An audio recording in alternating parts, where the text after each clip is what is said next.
de las ponencias. Vamos adelantando como para que vayan organizando la presentación, y después, bueno, vamos haciendo comentarios de cada una de las 4.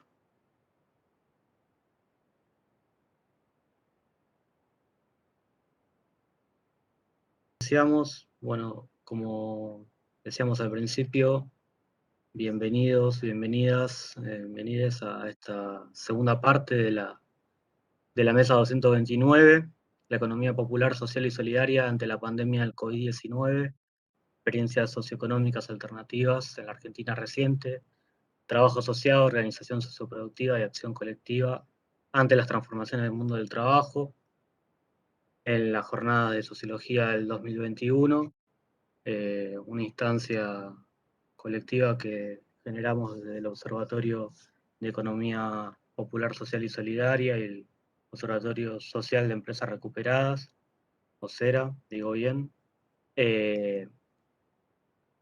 Estuvimos a la mañana con una serie de 4 ponencias, bueno, algunas de quienes presentaron nos están acompañando acá también. Hubo 4 ponencias sobre diferentes temáticas de la economía popular, social y solidaria. Hoy y ahora a las 3 de la tarde nos van a presentar 4 ponencias. Por un lado, los resultados del relevamiento de comedores y merenderos populares en el contexto de COVID-19, que estará presentando Juan de la Vega, y bueno, que es una ponencia colectiva que hicimos junto a Denise Casparian y Rodrigo Salgado, en primer lugar. En segundo momento, lo vamos a pedir a Eliana Gabriela Sayago Peralta, que nos presente la ponencia Entre cuidar y trabajar, dilemas y debates en torno a la centralidad del trabajo en la vida de las mujeres de la economía popular. En tercer lugar, vamos a tener la ponencia de Anabel Riero, Olas de Solidaridad Económica en Uruguay. Y en cuarto y último lugar, nos estará acompañando Malena Hop, quien junto a Joana eh, Maldoán Bonelli han preparado una ponencia titulada La venta callejera en la pandemia, viejas desigualdades en la nueva normalidad. Así que, si les parece, empezamos con la primera ponencia, cuyo título, que recién, es Resultados del relevamiento comedores y merenderos populares en el contexto de COVID-19, y le damos la palabra a Juan de la Vega y abrimos la mesa. Muchas gracias. Hola compas, ¿cómo andan? Dale, gracias Fefe. Para compartir, sencillamente hago clic en Share y le mando, ¿no? Google Chrome. Y estamos. Óptimo. Tal cual. Listo, entonces supongo que ya está compartiendo. Bien. Informe del relevamiento de comedores y merenderos populares en el contexto de COVID-19. Bueno, esta fue una iniciativa que llevamos adelante entre el Observatorio de la Economía Popular, Social y Solidaria y la carrera de Sociología durante el año 2019. Este, Hay antecedentes de esta articulación en distintas iniciativas, ¿no? Desde distintos subanex en articulación con la CETEP, de formación y de capacitación gremial y política. Un relevamiento previo realizado en 2018 junto a estudiantes, más de tipo exploratorio, de las condiciones de los comedores y merenderos, este, y bueno, diversas articulaciones con las organizaciones sociales con las cuales desarrollamos este relevamiento, ¿no? Motivados también por la incertidumbre y la necesidad de sistematizar información este, y de visibilizar, siempre es importante visibilizar el sector de la economía popular y también las organizaciones en este vínculo que tenemos solicitaban una sistematización, pero sobre todo también una visibilización, ¿no? Entonces, digo, en ese sentido, en ese marco de incertidumbre de esos primeros meses, también fue una iniciativa como para darle un poquito de visibilidad a las distintas problemáticas que iba atravesando el sector allá por abril, mayo del año pasado, ¿no? Entonces, producto bueno, de esas primeras ideas, de esos primeros diálogos, bueno, el equipo de coordinación compuesto por bueno, el Fefe, por Den, por Rodri Salgado, por Sonia Lombardo, que está presente acá, creo que apagó la cámara hace un ratito, pero bueno, bueno, también está Agustina, que colaboró mucho también con el desarrollo de- del relevamiento. Bueno, fuimos llevando adelante esta actividad, repito, en articulación con el flamante observatorio que fue aprobado en el año 2019 y la carrera de Sociología. En ese sentido, hicimos una convocatoria a estudiantes, docentes y graduados que respondieron positivamente 100 compañeros, compañeras interesadas en dar una mano, en aportar, y que participaron efectivamente en el relevamiento. 42 estudiantes, docentes graduados, aparte del equipo de coordinación, ¿sí? El objetivo fundamentalmente era conocer el funcionamiento y las necesidades de los comedores y merenderos en el contexto de pandemia. Retrotraigámonos repito una vez más, a esos primeros tiempos, ¿no? De mucha incertidumbre y necesidad de poder visibilizar y entender qué es lo que está pasando y asistir con políticas públicas, ¿no? Nadie tenía una solución y una revelación para ir resolviendo. La técnica de investigación fue una entrevista telefónica semiestructurada a referentes y o encargados de comedores y merenderos. Fue una muestra no probabilística, con la técnica por muestreo de bola de nieve, y se relevaron 49 comedores y merenderos de la Ciudad Autónoma de Buenos Aires. Bueno, mencioné un poquito hace un rato, el equipo de coordinación ya ha sido nombrado, los proyectos previos también ya los mencioné. Organizaciones sociales, importante destacar, porque fueron quienes nos abrieron las puertas con todo el amor del mundo de los comedores y merenderos, y a partir de eso poder acceder a este relevamiento, ¿no? Movimiento Evita, estuvieron participando Juan Vikingo Ardura y Sonia Lombardo, Frente Organizado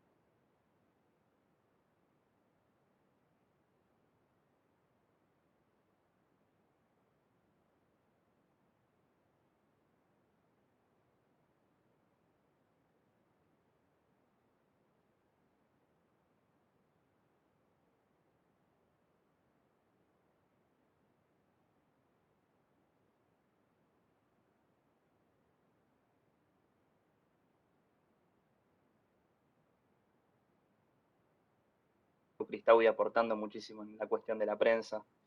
Este, bueno, geolocalización, un poco la regionalización, la geolocalización de los comercios y merenderos de nuestra muestra es la siguiente, 34 en la zona sur, ¿sí? Bien concentrados en la zona sur de la ciudad, 13 en la zona centro y 2 en la zona norte de la ciudad. Indagamos, para empezar, las distintas comidas que brindan los comedores y merenderos, ¿sí? Predomina la merienda, la combinación de cena y merienda, y luego se distribuyen en partes más pequeñas otras comidas u otras combinaciones. Respecto a la cantidad de días por semana que brindan comidas los comedores y merenderos,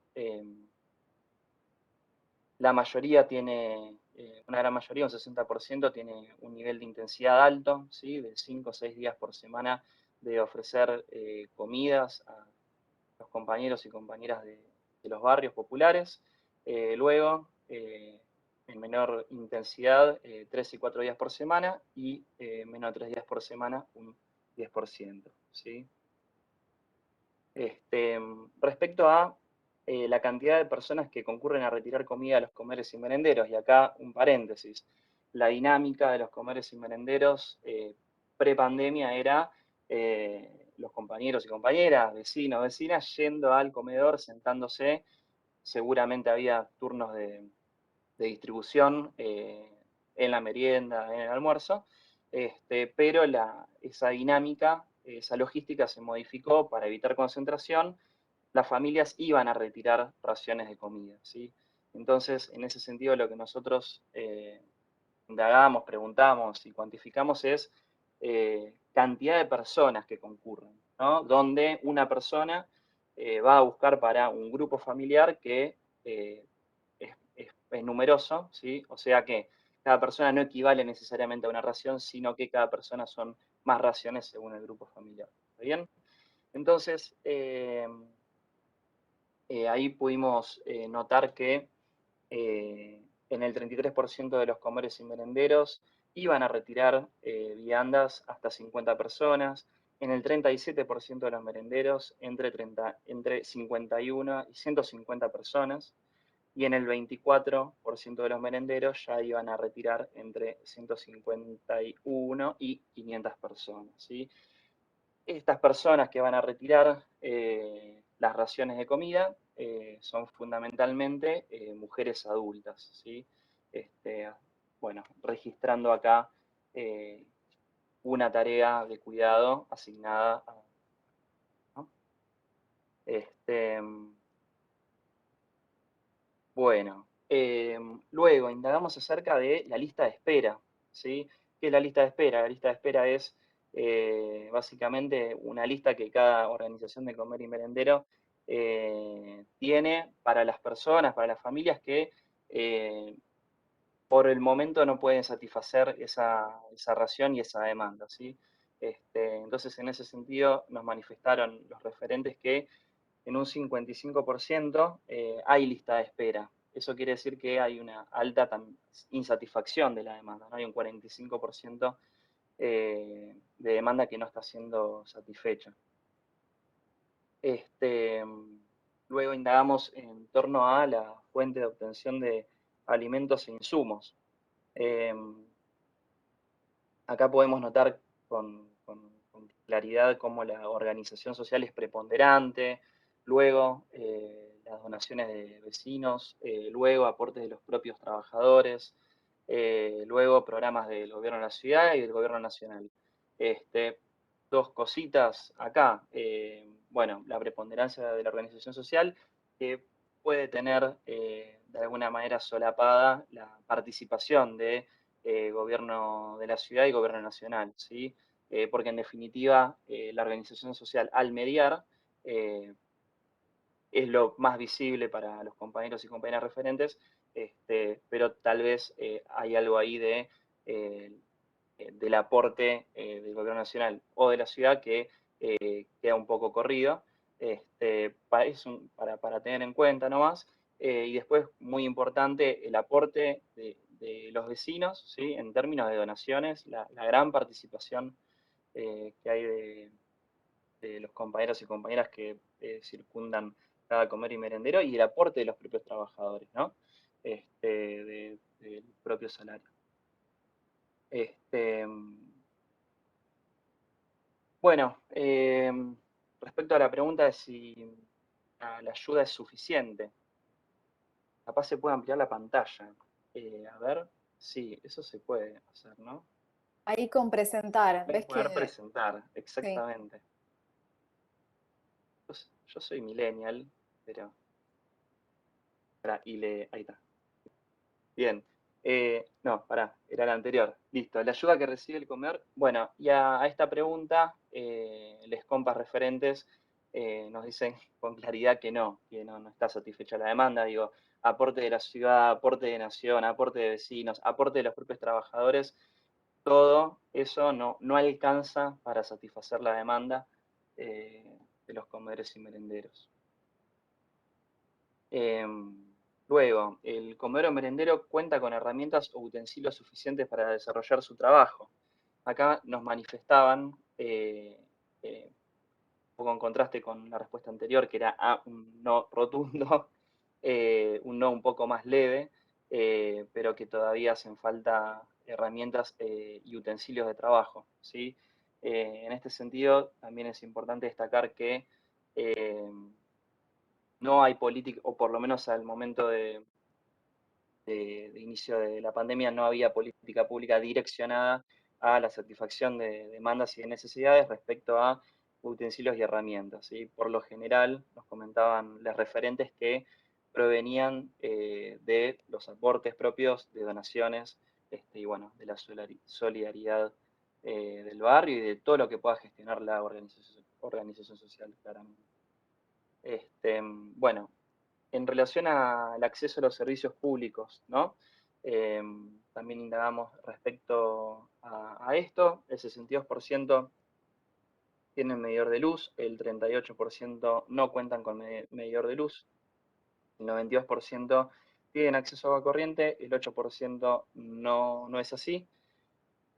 El 82% utiliza garrafa, o sea, gas envasado, el 14% apenas tiene gas natural con medidor, y el 4% ninguno de los dos. Acá podemos dar un poco las condiciones de precariedad de cada espacio sociocomunitario, ¿no? Permiso que me meta, Sí, que ahí meta.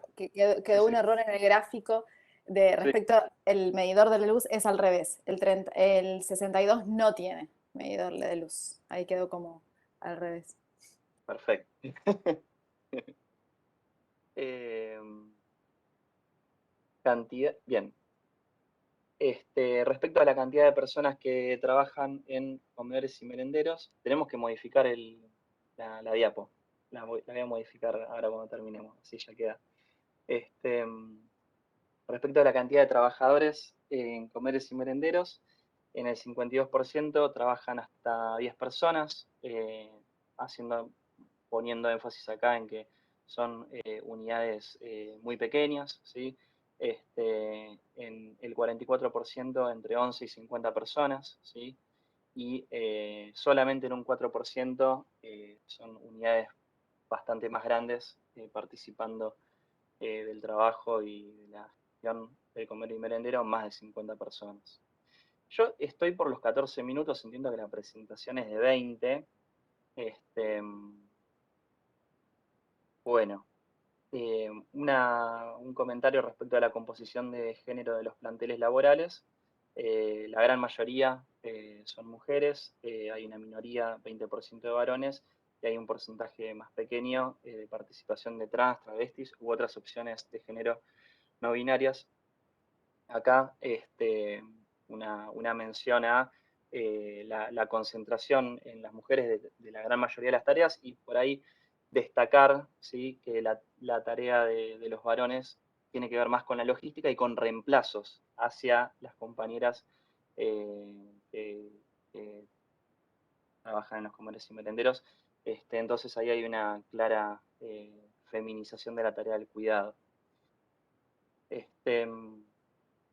Bueno, pudimos cuantificar también la jornada laboral de las personas que trabajan en los comedores y merenderos, siendo el 63% menos de 20 horas semanales, y un 33% una media jornada, y un 4% una jornada completa.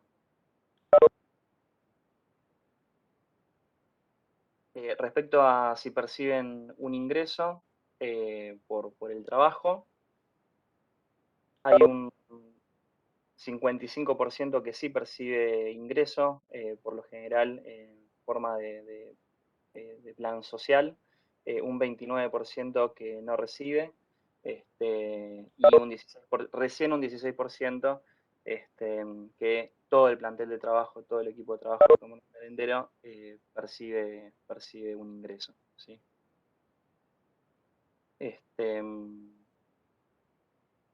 Bueno, respecto a fundamentalmente el impacto que generó la pandemia en relación a la satisfacción de la demanda alimentaria, la pregunta de si se agregaron comidas o días, sí, se agregaron. En el 61% de los comedores y merenderos se agregaron comidas o días. La distribución es de un aumento de comidas en el 39% de los casos, un aumento de días y comidas en el 20%, un aumento de comidas únicamente en el 16%, y en el restante no agregaron, puede que me haya confundido un color, pero seguimos. Respecto al impacto sobre la cantidad de viandas y raciones, también notable aumento del 80%, en el 16% se mantuvieron igual, en el 4% disminuyeron. El aumento porcentual de viandas fue de hasta...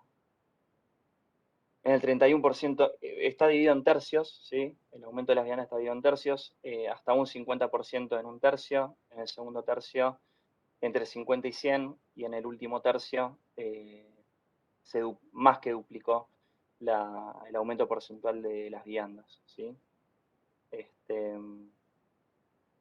Voy a adelantar algunas plaquitas. Esta me interesa. Variación de la cantidad de trabajadores desde el inicio de aislamiento social preventivo y obligatorio, y esto es para detenerse. En el 28% de los casos aumentó, pero en el 43% de los casos disminuyó, ¿sí?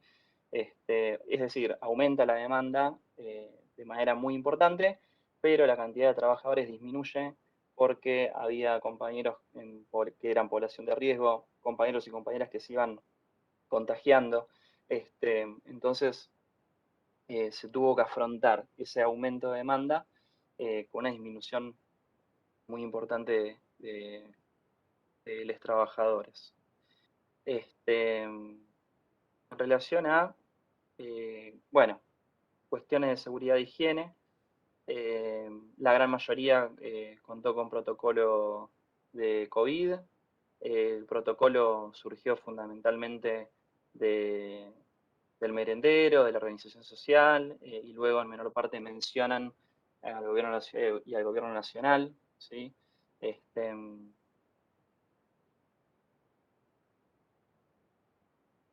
Se menciona el merendero en el surgimiento del protocolo, claramente, y acá un comentario respecto a esto. Fundamentalmente, digo, puede haber una cuestión semejante a la referida anteriormente respecto de dónde viene el protocolo, pero acá también destacamos que cualquier lineamiento general tiene una bajada, ¿sí? Tiene una bajada en cada unidad productiva, en cada comedor merendero, respecto a cómo aplicarlo, ¿no? Y bueno, vamos. Bien, respecto a la pregunta de si tienen alcohol, nos comentaron que sí, pero no es suficiente en una gran mayoría, y en un 39% que sí, que era suficiente, y en un porcentaje muchísimo menor que no disponían de alcohol, ¿sí? El alcohol, en la mayoría de los casos, destacan a la organización social como proveedora, luego el ingreso de los trabajadores, luego el gobierno y luego a las donaciones. Respecto a poder conseguir la lavandina, manifiestan en menor medida que sí cuentan con el recurso, pero que no es suficiente, y en un 47% cuentan con el mismo recurso y es suficiente, y en un porcentaje mucho menor que no tienen absolutamente nada.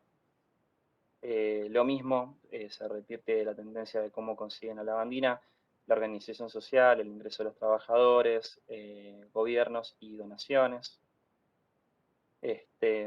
Respecto a cómo se consiguió el barbijo, o sea, a si alcanza y tienen barbijo, en el 33% de los casos sí, pero no son suficientes. En la gran mayoría sí son suficientes, así que este fue un recurso bastante más accesible, y en una menor cantidad no contaban con barbijos. Como consiguen, se reitera, ingreso de los trabajadores, organización social, donaciones y luego gobiernos.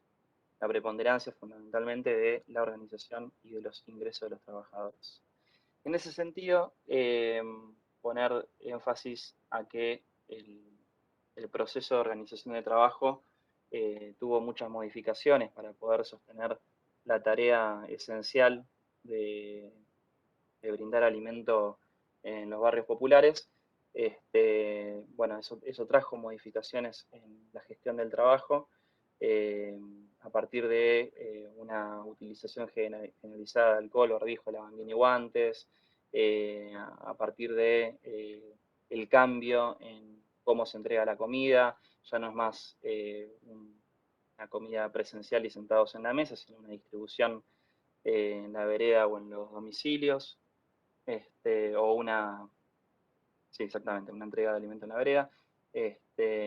Se utilizaban bandejas y bolsas para la separación, y también adentro del comedor y merendero había una separación entre quienes preparaban y quienes producían, quienes entregaban la comida, ¿sí? Hubo una mayor compartimentación de las secciones y las tareas, bueno, lo que acabo de decir, de la separación, una rotación y distribución horaria de los trabajadores para que haya el menor contacto posible y obviamente el mayor distanciamiento, y una higienización constante de todos los elementos, de todos los espacios, etc. Bueno, con Yo, esto, Juan, creo que sí, pasaría Meta, esta para no pasarnos mucho más, ¿no? sí, sí, sí, sí. Para no Esta, extender los demás grupos. esta es la última, ¿eh? No, yo decía como ya por ahí plantear Sí, algunos puntos de la conclusión y sí, después en de todo una, de caso una. que este quede Sí, para la lectura, después están ahí las ponencias para sí, compartir. perfecto. De Sí, todos estos datos nos parecía interesante destacar algunos puntos de lo que quedó y de lo que nos parece interesante para seguir mejorando hipótesis, investigando.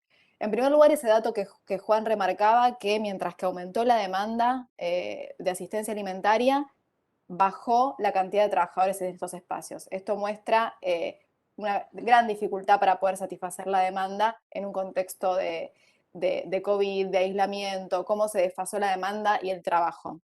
Y en contrapartida a esta centralidad que adquirió este trabajo, la situación infraestructural y la situación de no reconocimiento de este trabajo, que en más del 80% de los comedores y merenderos no están cubiertos todas sus trabajadoras con ingresos. Entonces, tenemos aumento de demanda, baja la cantidad de trabajadores y trabajadoras en un contexto de problemas infraestructurales y de reconocimiento respecto a la retribución al trabajo. Después, otro elemento importante nos parecía el rol de las organizaciones, como Juan decía, aparecen como principales proveedoras, como adaptadoras o creadoras de los protocolos, como las principales sostenedoras.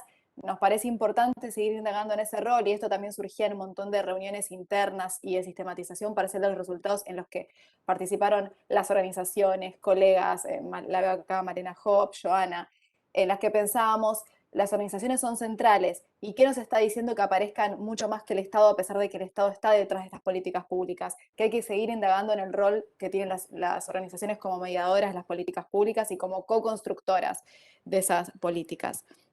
En cuarto lugar, estas transformaciones de las que recién, cuarto lugar, estas transformaciones de las que recién hablaba Juan en el trabajo, son como hallazgos que nos parecen interesantes para seguir viendo qué pasó después, o sea, después de ese momento más álgido del aislamiento. Y por último, la identidad de la mujer cuidadora, esta feminización de los cuidados que no solo atañe a los cuidados en los hogares y esas mujeres adultas que van a buscar las viandas, sino también en los cuidados fuera de los hogares, porque son ellas las que trabajan y las que sostienen estos espacios. Entonces, seguir pensando sobre estas mujeres cuidadoras afuera, adentro y en toda la sociedad, digamos, en distintos roles. Esas eran como las puntas que queríamos destacar, compartir y seguir pensando a raíz de este relevamiento en el marco del observatorio, de la carrera y también de este encuentro hoy. Muchas gracias. Buenísimo, Juan, Denise. Gracias por la exposición. Vamos a pasar ahora sí a la segunda ponencia.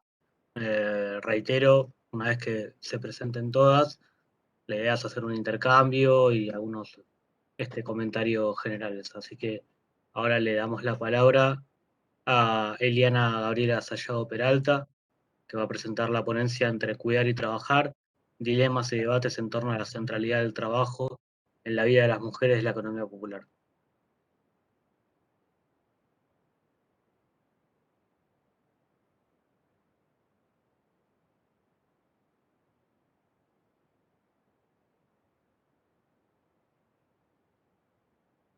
¿Ahí se me escucha? Sí, perfecto. Bien. Em,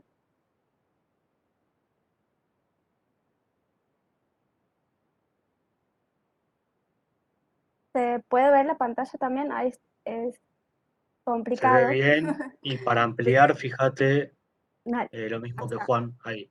Perfecto. Perfecto. Bueno, muchas gracias. Mi nombre es Eliana, soy de Santiago del Estero, soy licenciada en Sociología, pertenezco a la UNCE, que es nuestra Universidad Nacional, en particular a la Facultad de Humanidades, de Ciencias Sociales y de la Salud. Y básicamente esta ponencia lo que trata de hacer es de ir adelantando un poco la presentación, pero tiene que ver con una instancia de investigación que ha sido pensada para una propuesta de tesis doctoral, que efectivamente es la que estoy cursando con mi primer año de tesis de beca CONICET. Por eso es que estoy como en una instancia inicial, pero que ha sido reprogramada por la pandemia en el medio. Entonces, muchas de las cuestiones que hoy voy a presentar tienen que ver con objetivos de investigación que han sido reprogramados, repensados, modificados y que no son para nada los resultados finales. Eso quería aclarar. Y también decir que soy militante de una organización que anteriormente, bueno, aquí los compañeros presentaban el trabajo y el relevamiento de las organizaciones y movimientos sociales. Y en esa línea también va mi exposición. Soy coordinadora de una de las ramas del MT, el Movimiento de Trabajadores Excluidos, de aquí de Santiago Capital, y que en un escenario post-pandemia, si se quiere decir un tiempo, estamos bueno, llegando a parte del interior de la provincia que no llegábamos anteriormente. Dicho esto, lo primero que quiero destacar es, bueno, presentar esta foto que tiene algunas que son, bueno, en las que se observa el barbijo, el trabajo es actual, y en las que no, son reuniones pensadas durante el año 2019. Un interés personal, pero a la vez colectivo, es cuando trabajo con mujeres feriantes, es la manera de habitar espacios de trabajo acompañados de hijos e hijas. Es la primera cuestión que a mí me ha movilizado. Todas las mujeres, el 80% de trabajadoras que asisten a ferias, por ejemplo, y en la organización en general, son mujeres. En menor medida están ocupadas por hombres y travestis, trans, disidencias, digamos. Entonces, eso es un punto a resaltar. La verdad que los niños, las niñas son de todas las edades y ese también es un poco a lo que apunto a trabajar con ella, diferentes cuestiones que permitan mejorar los espacios de trabajo, ¿no? Eh, el objetivo de la ponencia básicamente era recuperar las experiencias y las estrategias que han ido desplegando estas mujeres a lo largo previo a la pandemia, a lo largo de la pandemia, que aún continúa, digamos, frente a ese dilema de cuidar y subsistir o cuidar y trabajar. Me encuentro actualmente en un dilema que tiene que ver con la investigación, pero también es personal, por lo que construyo con ellas, y es la manera de concebir el cuidado en la economía popular. La compañera anteriormente mencionaba, ¿no?, que son las principales proveedoras de cuidado en esta organización social que atravesamos hoy en día, ¿no? Pero también tiene que ver con una cuestión de clase, y es lo que no puedo presentar como resultado, pero sí decir que me encuentro reflexionando al respecto, porque en las preguntas acerca de las maneras de criar, de cómo solucionan determinadas cuestiones de su hogar, en su mayoría son mujeres jefas de hogar que no tienen pareja, al menos con las que estoy trabajando actualmente, y ellas no lo ven como un trabajo.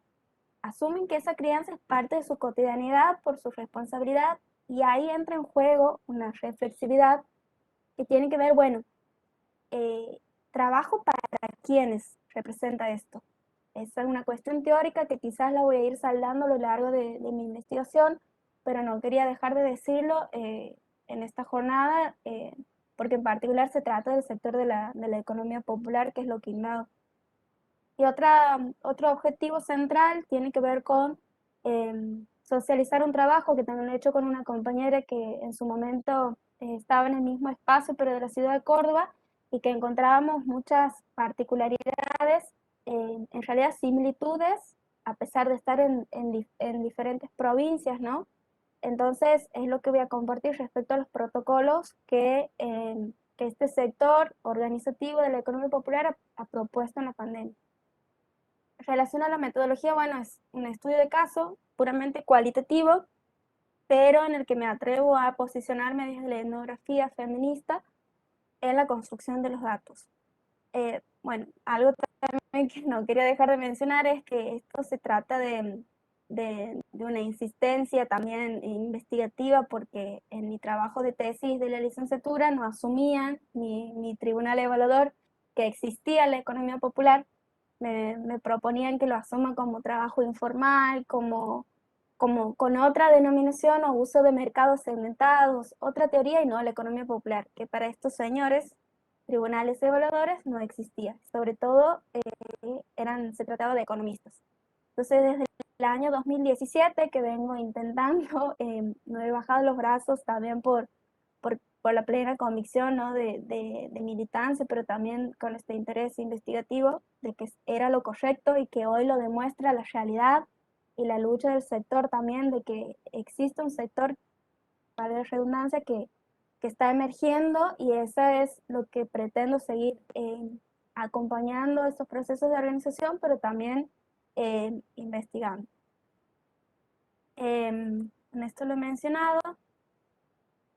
En relación a las cuestiones de desarrollo teórico que guían esta investigación, lo que intento profundizar es, bueno, la manera en que la crisis, en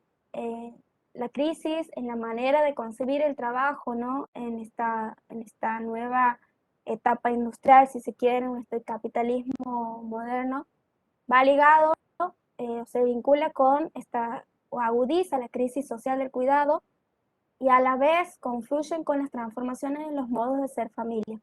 Todo esto impacta directamente en el modo de vida que asumen las mujeres y que se enfrentan a este desafío, ¿no? de cuidado y subsistencia, que ha sido agudizado aún más de forma de desventaja para estas mujeres en la pandemia.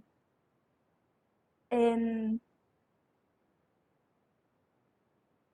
relación a lo específico de los protocolos y demás, como mencionaba el compañero en su exposición, nosotros hemos considerado diferentes tiempos que se han dispuesto. Uno ha sido antes del 20 de marzo y otro después, que eso a su vez direccionaba las políticas, ¿no? nacionales respecto al ASPO y al ISPO, y las recientes aperturas que tenían que ver con, bueno, la habilitación de ramas o trabajos, unidades de producción o trabajos que se consideraban esenciales. Y ahí entra otra cuestión que para nosotras en la militancia, pero también desde la investigación, nos parecía clave señalar, era, bueno, a ver, ¿a qué se consideraba esencial? Y en una de esas identificaciones de categorías estaban las trabajadoras y trabajadores de, por ejemplo, los comedores y merenderos, que la contraposición a esa caracterización de esencial, que su trabajo era tan prioritario en relación o en comparación a otros, no estaba garantizado por cuestiones básicas que necesitábamos en esta pandemia, y que me parece importante resaltar por este elemento que resaltaba el compañero, por ejemplo, que no todos los trabajadores de los comedores y merenderos o de algunas organizaciones que efectivamente realizaban un trabajo en la pandemia estaban siendo remunerados, por ejemplo, o no todos están en el marco del potencial trabajo, que es como el programa o política principal que responde a este sector. Entonces, esa era una primera cuestión que voy a seguir desarrollando, que es, bueno, ¿qué se considera esencial? Y si ese trabajo esencial está o no contemplado bajo la seguridad social. Consideremos que tampoco en el marco del potencial trabajo se garantizan los aportes jubilatorios, la obra social, o se garantiza el cuidado de familias que lo demandan. En relación a las estrategias que plantea nuestra organización, y esto un poco se amplía a la ciudad de Córdoba, que es el trabajo con Agustina Molina, la otra autora, lo que hemos hecho en una primera instancia de la pandemia era garantizar información como verídica y chequeada en el marco de toda la difusión errónea que había de algunos protocolos y dudas que ponían en duda la pandemia. O sea, los cuidados respecto a esto ha sido como una tarea colectiva, porque la información que circulaba no era la adecuada. Entonces se trabajaba en la prevención, se han socializado muchas recomendaciones, medidas de seguridad en relación para evitar el virus, porque en Santiago no llega en la misma fecha que en la capital de Buenos Aires, por ejemplo. Eso también es otra cuestión. Y también otra de las problemáticas que tenemos en paralelo era la propagación del dengue en el verano, que ha sido una tarea bastante ardua, digamos. Por otro lado, no voy a redundar sobre esto, que son aspectos que ha desarrollado el compañero, que por lo visto están presentes en todas las organizaciones, que ha sido reorganizar la cantidad de recursos o de recursos alimenticios sobre todo, habilitar un nuevo cronograma de trabajo, gestionar los permisos, porque nuestra provincia ha determinado ciertos canales para circular, digamos, hay que tener una autorización, de lo contrario se detenía a las personas en la calle. Bueno, establecer como esos protocolos que en cierta manera garanticen la seguridad de nuestros compañeros y compañeras. Por otro lado, también ha sido recurrente la situación de acompañamiento a compañeras que estaban conviviendo con su agresor durante la cuarentena, que también había que asumir que nuestros recursos eran limitados, que como podíamos, entre mujeres nos conteníamos, y sobre todo nuestras mujeres compañeras de los espacios sociocomunitarios como de las otras ramas de producción. Y también hemos trabajado en una primera etapa de la cuarentena sobre las solicitudes y brindar el asesoramiento necesario, el acceso a internet y demás en las solicitudes del IFE, considerando personas de estos grupos familiares que no tienen el potencial trabajo, por ejemplo. Otra cuestión, bueno, esto refleja un poco la primera etapa de ese trabajo, que actualmente lo mantenemos, pero con otras características. Yo simplemente voy a mencionar esa, que es en la que más he profundizado, considerando también que, bueno, algunos elementos de nuestro mercado de trabajo en Santiago del Estero. Las personas que trabajan en la informalidad han llegado en 2015 a pertenecer al 50%, es decir, la mitad de la población santiagueña trabaja en la informalidad. Esto considerando, bueno, que es un escenario sumamente precarizado, porque las mujeres, o en el caso de las mujeres que trabajan en el sector formal, lo hacen en tareas consideradas femeninas, feminizadas, como por ejemplo el personal de maestranza, de la docencia, el personal de salud también, y sino también en el comercio. En una de las entrevistas realizadas en un contexto de pandemia a una de las compañeras del sector de la economía popular, en particular de Anita, que ella es feriante, lo que decía en una entrevista era que, bueno, la verdad es que son momentos re difíciles. Desde que empezó la cuarentena por el COVID, al no poder haber aglomeración de gente, nos impide trabajar, considerando que ellas asisten a una feria que durante los inicios de la cuarentena no podían ir a ocupar un espacio público. porque sabíamos que generaba inconvenientes y demás. Hemos tenido que esperar otra instancia, otra etapa de la pandemia en general para solicitar los permisos y demás. Bueno, ella continúa personalmente como feriante y muchos que vivimos el día a día dependemos de nuestras ventas con lo poco o mucho que hacemos. Yo pienso que hay gente que trabaja de manera informal por su propia cuenta, los changarines que tampoco pueden trabajar y nos afectan muchísimo, y me incluyo. Esto era un reflejo de ese momento. Y para no quitar tiempo el resto de las ponencias y para ir cerrando, quería mencionar y no dejar de insistir en que es algo que se encuentra en construcción. Y volviendo un poco al tema planteado inicialmente entre el cuidado y el trabajo, bueno, ¿qué se considera o cómo se considera este trabajo en la economía popular? Las mujeres han sido las más afectadas, si se quiere, porque se encontraban al cuidado de personas enfermas en sus hogares o de adultos mayores. Un punto central del trabajo en la economía popular, que además de encontrarse inhabilitadas, de ir en realidad imposibilitadas de asistir, como por ejemplo las ferias, es que obligaba a atender otras demandas como las de la asistencia a niñas en la escolaridad, porque han sido las que han asumido colectivamente esa tarea y en su mayoría eran mujeres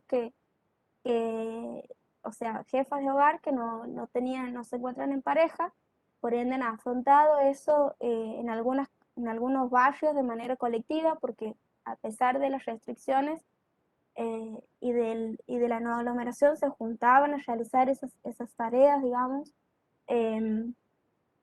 Y también la no circulación, o sea, la imposibilidad de cuidar a personas, como por ejemplo padres o abuelos que se encontraban en otros hogares, ha significado una doble carga por el hecho de que no contaban con un permiso para circular, pero también de que no encontraban personas, familiares que sustituyan ese trabajo. Entonces también la carga emocional, el trabajo que eso significaba para ellas ha impactado de manera significativa en la vida de estas compañeras.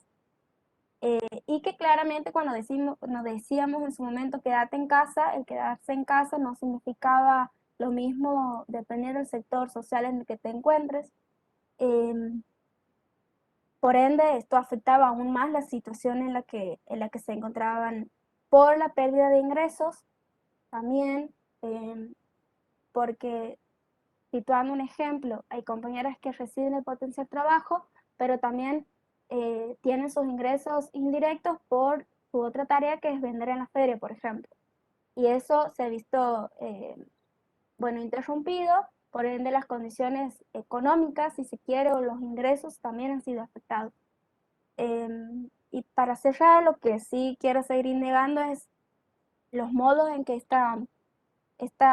la cuarentena, la pandemia ha afectado en su conjunto el sector de la economía popular, que son otros los desafíos. El devenir de este sector me parece que es necesario seguir pensándolo bajo las experiencias y de qué manera las políticas públicas asumen estos desafíos, ¿no? Que me parece importante considerar la heterogeneidad en la que se da. No es lo mismo lo que ocurre en Buenos Aires o cómo se enfrenta el cuidado, por ejemplo, en determinadas zonas con determinadas clases sociales, ¿no? Entonces, también es un escenario para seguir indagando y considerando las características del mercado de trabajo en las provincias del norte, que son las que, bueno, por ejemplo, Chaco y Santiago del Estero, son las que asumen altos niveles de informalidad, por ende, algunas cuestiones en estos sectores populares se dificultan aún más. Que eso quería mencionar y agradecerles por el espacio y la escucha. Bueno, Eliana, muchísimas gracias. Muy interesante la ponencia. Vamos a retomarla al finalizar todas las presentaciones. Da bastante para seguir indagando. Ahora le damos la palabra a Anabel Riero, que nos va a presentar la ponencia, el trabajo Ola de Solidaridad Económica en Uruguay. Bueno, buenas tardes. Bueno, yo escuchándolos, también quería capaz que empezar un poco por el final de lo que mandé como en la ponencia, que es que en realidad en el 2020 también con un equipo venimos como trabajando bastante fuerte para sistematizar y para comprender también el fenómeno de ollas y merenderos populares en Uruguay, que por lo que los escuchaba y por la ponencia, entiendo que es como muy diferente en los dos contextos, pero bueno, dentro de la economía social y solidaria, en realidad como que venía trabajando bastante el campo de la economía social y solidaria, estamos en una investigación que está como mapeando de alguna manera qué distintos sectores caracterizan hoy la economía social y solidaria en Uruguay. Y en realidad a partir de esta investigación que hicimos de ollas y merenderos populares, que digo que es una naturaleza diferente porque en general nadie cobra, digamos, fue un hecho a partir de la crisis, solo 7% de las experiencias venían de antes, en realidad fue a partir del 2020 que se generaron y bueno, y pudimos identificar 700 que también pudimos, bueno, encuestar a 433, pero además fue un fenómeno como súper rico en lo que es la organización propia de las propias ollas, porque al poco tiempo empezaron a conformarse redes de ollas, incluso una organización popular que es la Coordinadora Popular y Solidaria de ollas y merenderos populares. Entonces, a partir como de ese trabajo, nosotros veníamos tratando de comprender esto de la espontaneidad, ¿no? Teníamos en nuestro recuerdo el 2002, mi ponencia no preparé PowerPoint y iba a ser bastante desordenada, pero bueno, es un poco comentarles algunas de las reflexiones que estamos teniendo. Pero veníamos pensando con este equipo, ¿cómo podemos entender estos fenómenos que se reactivan con momentos de crisis? Y bueno, y todos teníamos en el recuerdo el 2002, ¿no? En el 2002 hubo, 2001 para ustedes, 2002 para nosotros, que la crisis socioeconómica hizo que hubiera un montón de experiencias de ollas populares, también de huertas comunitarias, de clubes de trueques, como un montón de movilizaciones que después fueron mermando en Uruguay, pero como esa solidaridad como económica se va como reactivando, se hace mayormente visible en contextos de crisis. Y para nosotros fue como útil darle como una comprensión del fenómeno desde la teoría de los comunes, que la teoría de los comunes se hizo como bastante conocida, bueno, con Eleonora Ostrom, pero que allí ella en realidad la discusión que tiene en realidad es cómo hacer la acción colectiva, ¿no? En realidad la tiene sobre todo con las teorías más de rational choice y con Garrett, que en realidad demostraban que los bienes comunes no eran eficientes, de alguna manera la tragedia de los comunes, ¿no? Y ella empieza a estudiar cómo sí con ciertas garantías institucionales y acuerdos se puede hacer como la acción colectiva para gestionar los bienes comunes. Y esto es retomado, bueno, como ya sabemos, ¿no? Por Harry Negri, por distintos autores en Estados Unidos, en Europa, y en América Latina empieza como que a haber también como un pienso, capaz que retomando mucho a Silvia Federici, y a partir de Raquel Gutiérrez y un grupo que viene también como conformándose en estos diálogos. Y para nosotros era muy importante entender como lo común, no como bienes, sino como la producción de lo común, como relación social, no como algo obviamente armónico, sino a partir del conflicto, pero cómo en algunos territorios se gestionan relaciones sociales que llegan a gestionar distancias y bueno, y potenciar cercanías, digamos, en ese tejer de entramados que muchas veces son frágiles, que son precarios, que no tienen una estructura de movimiento social como tal, pero que no dejan de ser importantes en el tejido, digamos, social de los territorios y de los movimientos como también solidarios. Y también entendidos como tramas que son, que van, estos autores dicen, más allá del Estado y del mercado, lo que no quiere decir que no estén atravesadas, tironeadas, contradictoriamente, digamos, en estas relaciones, pero que sí que encuentran en estas relaciones sociales algunas decisiones que toman entre ellos y entonces que no puede todo su accionar explicarse ni por el mercado ni por el Estado. Entonces, nos hacía visibilizar una gestión colectiva, cómo se renueva la gestión colectiva en momentos de crisis. Y bueno, y a partir de allí también empezamos a pensar, bueno, el fenómeno de esto de ollas y merenderos, ¿qué tramas estarían explicando esta emergencia que parece espontánea, pero no es espontánea porque tiene una memoria, porque tiene organizaciones, como decían ustedes, como tramas atrás, digamos, que las explican, que pueden hacerlas emerger en un momento como este. Entonces estoy tentada ahora de contarles todo el resultado de nuestra inventación de ollas, pero no, pero me voy a volver un poco a lo que presenté como ponencia. Igual me va a quedar esto como debate pendiente con el primer equipo, por lo menos. Pero bueno, pero a partir de esta como emergencia que vimos con el COVID, y tratando de comprender la economía social y solidaria también desde estas claves como teóricas y con este mapeo que estamos realizando hoy, lo que nos damos cuenta es que nuestra historiografía y en Uruguay, sobre todo a la hora de comprender la economía social y solidaria, en principio no aparece popular casi en nuestro país, por lo menos. Ahí ya también habla obviamente de diferencias históricas no visibles con Argentina, pero como que es muy eurocéntrica, con una perspectiva como muy tradicional, de una historia muy lineal, muy basada en la economía social, sobre todo costó que se incorporara la solidaria. Entonces, como queríamos hacer un mapeo de lo que pasa, pero como desde otras concepciones, ¿no? Como sociológicamente también partir desde la decolonialidad, desde el feminismo, desde todas estas cuestiones que venimos abordando de los marcos teóricos, pero como para hacer como un cambio en la mirada.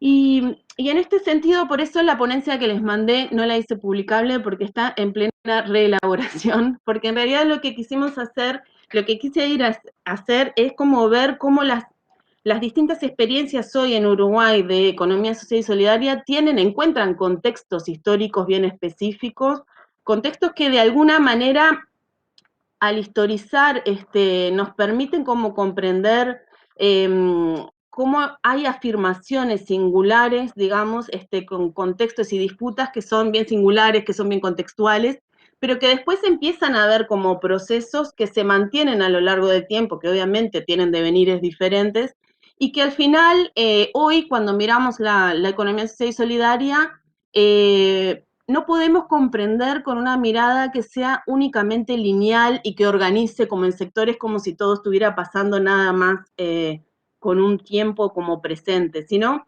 que comprender como los distintos como devenires hace como a una heterogeneidad de las experiencias, pero también del tiempo de la disputa que es heterogénea. Y esto es un desafío, como que tenemos como hacer como esa ruptura, como hacer esa mirada como más genealógica en nuestra historia y comprender nuestro presente hoy atravesado con luchas y con movimientos de solidaridad que existen hoy y que tienen como orígenes desde contextos distintos. Para la ponencia que compartí, ya para empezar no me gustó el nombre de olas, por esto, porque lo empezamos a comprender muy como linealmente, entonces bueno, por eso les digo que es como un pienso que todavía está siendo como tratando de ser como deconstruido, y bueno, pero el intento fue historizar, o sea, cómo marcar rupturas, cómo retomar esas crisis y lo que queda, lo que emerge, lo que se hace visible y lo que va quedando y se va transformando, digamos, a lo largo de nuestra historia, y cómo también como a partir de eso poder hacer algunas como rupturas tanto teóricas para comprender nuestra realidad, a partir de esto que es mucho más precario, que existe en un registro de la memoria. Con esto les decía lo de las ollas, ¿no? Nosotros casi no encontramos antecedentes de las ollas populares en Uruguay en los estudios académicos, pero encontramos un montón de, cada vez que entrevistábamos a alguien, bueno, mi tío, mi primo, o sea, de como una memoria que va como por otro lugar, y que bueno, que es una memoria como más oral, que es una memoria más corporal, pero que bueno, en estas sistematizaciones lo que quisimos también es como colaborar a amplificar estas memorias, como que también tienen que ver con distintas resistencias, ¿no? De las clases populares, de las mujeres que como también planteaban el primer grupo, ¿no? La mayoría, en menor proporción en Uruguay, pero casi el 60% son mujeres en Uruguay, pero que tiene que ver bien también con una clave de cuidados, ¿no? De la sostenibilidad de la vida, de unas tareas que en general se mandan cumplir puertas adentro y que de alguna manera en este contexto, cuando el mandato es quédate en casa, de alguna manera el cuidado también irrumpe a la calle y como se comunitariza. Entonces, como la potencia, digamos, de comprender desde estos marcos también estas experiencias en Uruguay, ¿no? Que ya les digo, me parece que tienen un contexto diferente de lo que planteaban, nos hizo como renovar también nuestra propia mirada de los que ya veníamos estudiando sobre procesos de autogestión, sobre cooperativismo, sobre distintas experiencias solidarias. Entonces, bueno, el desafío para desandar como esta herida, empezamos como con la historia colonial, y ahí como que en Uruguay, yo les voy a decir algunas claves que van en contra de lo que los argentinos piensan de Uruguay, que en general nos tienen bastante romantizados, siempre como un hermano menor, con el hermanito menor, pero en realidad como tratando de ser como críticos con nuestra historiografía, con nuestra mirada, digamos, que es muy eurocéntrica, que muchas veces los uruguayos le damos fuertemente la espalda a Latinoamérica en nuestra interpretación de nuestra propia historia, de lo que nos pasa, porque también hay explicaciones históricas que es como esta construcción, ¿no? De la Suiza de América, entonces, bueno, nos estamos desarrollando, somos como hay algo que estamos más cerca de Europa que de América Latina, que obviamente hacen aún pensar que es doloroso también, ¿no? Que habla de una herida que tiene que ver, bueno, con la herida esta colonial, y que entonces como que ahí pensábamos, ¿por qué cuando hablamos nosotros de economía social y solidaria partimos del el momento en que vinieron los emigrantes, bueno, toda nuestra historiografía y nuestros historiadores de la economía social y solidaria parten de cuando llegaron los emigrantes españoles e italianos? Y cuando traían eso, ¿no? Que en general era muy inspirado en Rochdale, digamos, del cooperativismo, más en Inglaterra, ¿no? Del anarquismo, del sindicalismo, digamos, europeo de España. Y entonces ahí nos empezamos como también a preguntar desde nuestros orígenes, primero este desconocimiento, ¿no? Que bueno, en Uruguay hoy, por eso digo como los tiempos hacen a la contemporaneidad, mucha gente siente que es un beneficio de alguna manera que no tengamos indígenas, ¿no? Bueno, pero no cargamos con esa rémora. Obviamente estoy haciendo irónica, ¿no? No es que lo piense yo, pero digo que es como nuestro imaginario, nuestra representación social, que creo que hay algo ahí de también de no poder mirar nuestras heridas y ver cómo también mirarnos en Latinoamérica, que es como también de negación de nuestra propia historia, de nuestras tragedias también, ¿no? Capaz que el hecho más puntual se puede retomar en 1831, que está, bueno, la batalla del Salsipuedes, que bueno, es una batalla de la independencia, pero que además después de que se ganó en la batalla se matan a los indígenas y algunos se llevan a Europa como si fueran, bueno, como si fueran exóticos, ¿no? Y ahí empieza lo que muchos también denominan como el mito del Uruguay sin indios, que nosotros hoy en Uruguay tenemos genéticamente una carga bastante grande de gente que tiene como también carga indígena. Entonces, como que ahí empieza como un primer mito que hoy en la contemporaneidad se han empezado también a conformar distintas comunidades que retoman y quieren retomar también esta cosmovisión que sienten, digamos, de otras épocas, y que, bueno, sí, obviamente parece raro, digamos, por esa disrupción o esa no continuidad en el tiempo que uno piensa como se va transmitiendo generacionalmente, pero que bueno, que también nos hace entender que hay distintas comunidades hoy que están incluso luchando por el convenio 169 de la OIT, que es el reconocimiento de los indígenas, que Uruguay, con otro país de las Guayanas, que ahora no me acuerdo cuál es el único país de Latinoamérica que no reconoce la población indígena. Entonces, empezamos como, bueno, por ahí, tampoco me voy a ir a 1800 porque obviamente en 20 minutos no puedo contar toda la historia, pero empieza como nuestra historia más como con el Estado, que tuvimos un Estado protector, el Estado vallista, nuestra historia como más reconocida, ¿no? En 1900, con Valle, y que allí en realidad la economía social y solidaria como que arranca, digamos, en la historiografía como más clásica, ¿no? En esta época que nosotros tuvimos como bastante de modernización temprana, democracia bastante como avanzada de alguna manera en lo que tiene que ver con los derechos, la participación de la mujer, el voto. Entonces genera también como este mito de lo que les decía, ¿no? Como la Suiza de América. En este momento empiezan como muchas como cooperativas a conformarse y nosotros tenemos una mirada fuertemente institucionalista, o sea, como en Uruguay todo lo que sucede es de cara, de alguna manera, al Estado. Y entonces allí, en 1930, se empiezan como a institucionalizar en cooperativas, digamos, y distintas experiencias más de ayuda mutua. Pero esta hegemonía que tiene que ver con una hegemonía transformadora o transformista, que llaman algunos historiadores como en Uruguay, también hace como a una modernización que en Uruguay llega, por ejemplo, en los 60, que podemos decir que, bueno, hay una crisis del modelo, y que en el resto de América Latina, cuando hay discusiones muy fuertes, ¿no? Del imperio, de qué desarrollo, modernidad, bueno, las discusiones más de la dependencia, ¿no? Como el desarrollo y la modernización y bueno, el subdesarrollo como dos caras de la misma moneda que planteaba Cardoso y Faleto. En Uruguay, en realidad, siempre como que la pregunta era más cómo podemos hacer para volver a la senda del desarrollo. No era tanto como, bueno, la estructura que somos parte, digamos, sino más como cómo hacemos para volver a la senda del desarrollo. Bueno, allí en la parte de la dictadura, pero podemos decir que todo el siglo de 1900 hay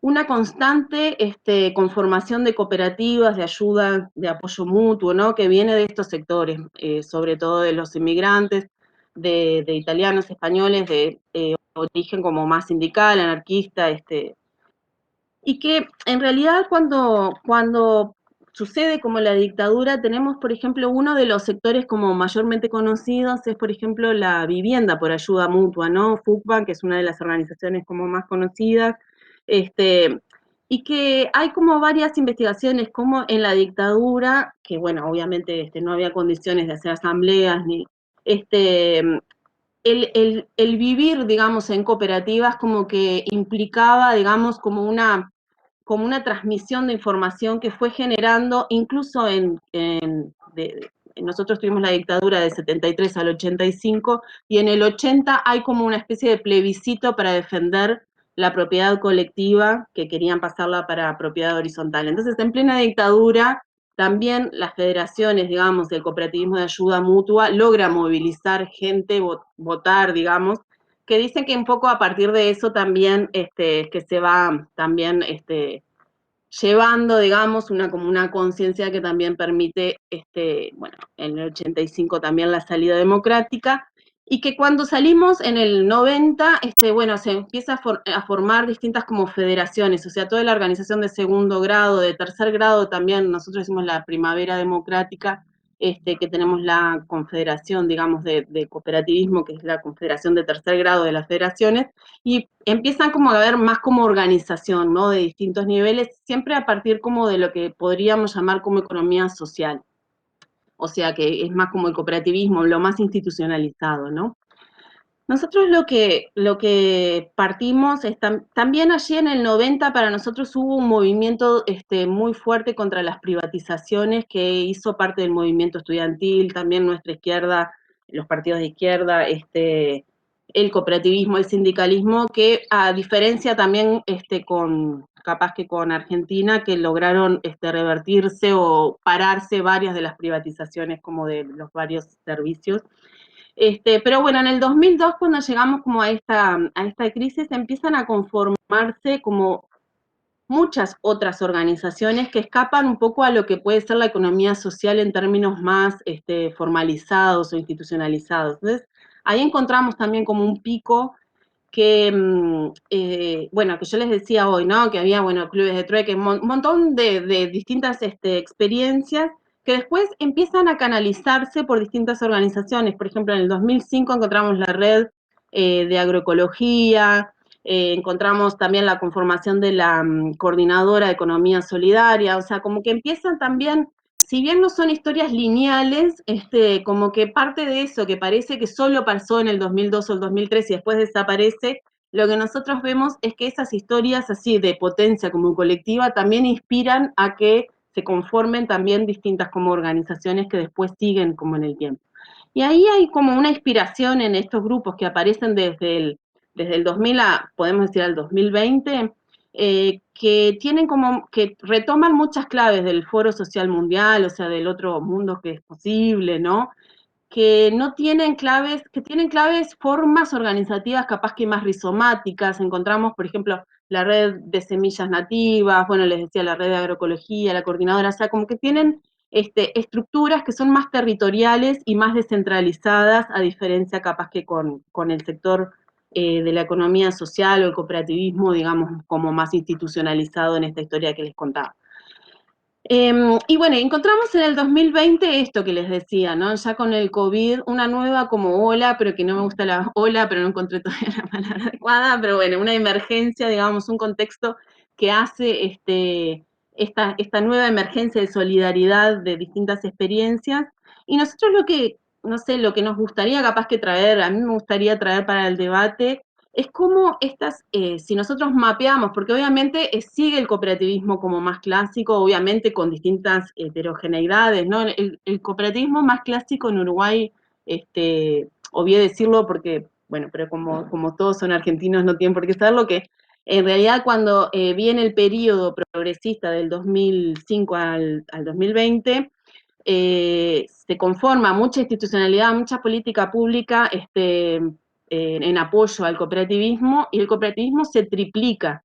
O sea que tenemos más o menos en el 2018 1 millón de personas involucradas, más de 3.000 cooperativas, lo que igual para nosotros es muchísimo pensando que somos 3 millones de habitantes, ¿no? O sea que un tercio de nuestra población está involucrada en alguna experiencia como del cooperativismo.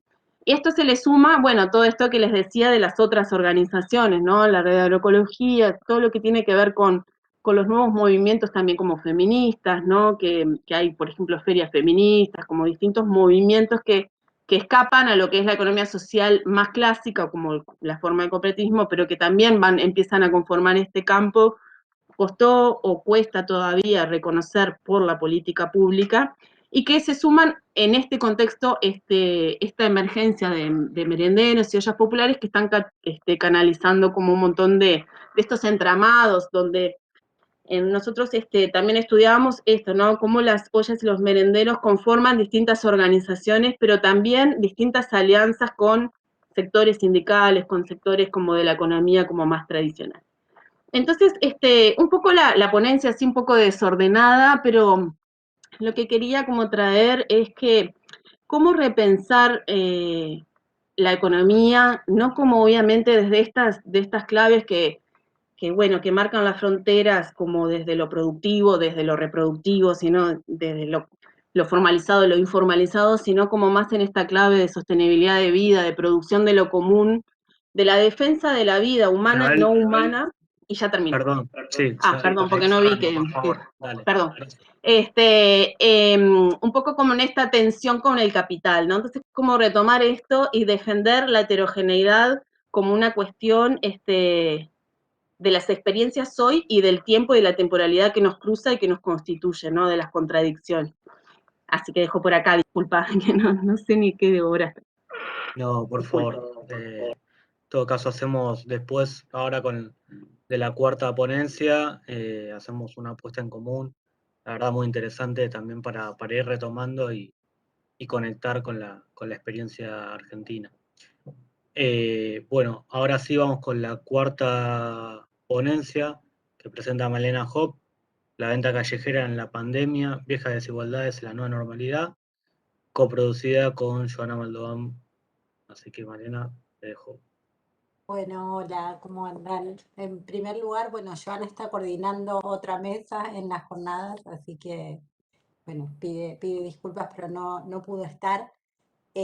Nosotras venimos trabajando con Joana el tema de los vendedores callejeros desde la perspectiva de la economía popular desde 2019. En realidad hicimos como varios relevamientos y trabajos de campo, y este trabajo acá, bueno, tomamos en particular qué pasó en la pandemia, en particular en 2020, pero en realidad voy a irme echando con algunas cuestiones de un trabajo de campo actual que estamos haciendo, porque bueno, un poco esta cuestión de estudiar procesos en curso, ¿no? Y en particular el contexto de la pandemia y esta idea de, bueno, nueva normalidad, que es como que nunca, digamos, es difícil hablar de pandemia, prepandemia, pospandemia, o sea, estaremos en la pospandemia. Bueno, creo que son todas preguntas como para seguir pensando, pero en todo caso, creo que lo que se trata o lo que intentamos como analizar o mostrar en este pequeño informe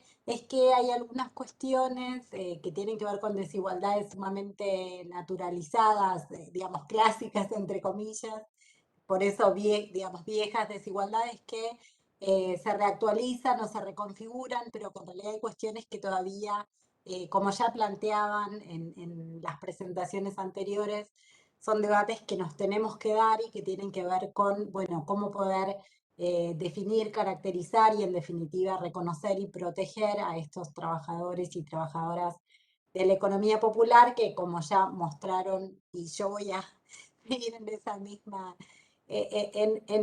línea, mostrando, digamos, son grupos muy desprotegidos, en donde si bien reciben apoyos estatales diversos, no alcanzan, y que mucho de esta sostenibilidad de la vida, que se preguntaba Anabel recién, depende de la propia organización colectiva y del propio trabajo, y en términos muy amplios, porque digo, ahí también traían la pregunta de, bueno, qué es, ¿no? el trabajo, y si estas mujeres piensan la crianza o los cuidados como un trabajo, pero me refiero en un sentido muy amplio, digamos, dependen del propio trabajo, del propio esfuerzo o de los propios recursos, digamos, familiares, comunitarios, sociales, organizados o espontáneos, ¿no? Esto como que creo que también se ponen en juego. Esto solamente por, nada, quizás inscribir la presentación o las reflexiones en lo que se viene debatiendo.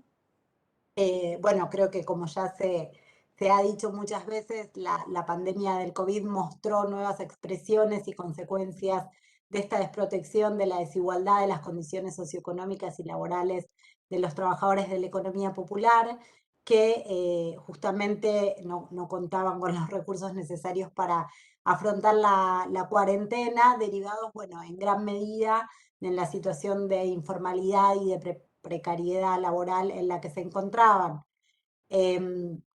Entonces, lo que proponemos, y en particular, digamos, el grupo que analizamos o que venimos trabajando, los vendedores callejeros, fueron uno de los grupos más críticos porque se vieron totalmente imposibilitados de salir a trabajar. Ahí ya mencionaban, bueno, las feriantes y otras ocupaciones de esta rama, ¿no? De trabajos en espacios públicos, fueron como uno de los grupos que vieron en un principio reducidos completamente sus ingresos. Entonces de ahí también la emergencia o el fortalecimiento en realidad, o la profundización de las estrategias de apoyo y de ayuda desde las propias organizaciones. Entonces, como les decía, lo que concretamente nos proponemos en este trabajo es mostrar cómo las medidas de aislamiento social preventivo y obligatorio que se implementaron en la Argentina desde el 20 de marzo del 2020, y que, bueno, se extendieron en el área metropolitana de Buenos Aires mucho más por ahí que en otros lugares del país. Por eso ahí también me parece que estuvo buena la mirada subnacional, ¿no? Y regional incluso, de cómo la pandemia se fue como viviendo y cómo fue llegando y impactando en distintos lugares, pero en particular, digamos, en Buenos Aires hubo un periodo de ASPO, de aislamiento bastante prolongado. Y lo que vamos a mostrar es, por un lado, la situación de los vendedores callejeros, algunas de las estrategias que desplegaron para afrontar estas problemáticas, que también voy a mencionar cuáles fueron las principales, y también señalar quizás algunas de las limitaciones de las políticas públicas que se destinaron a atender estas problemáticas.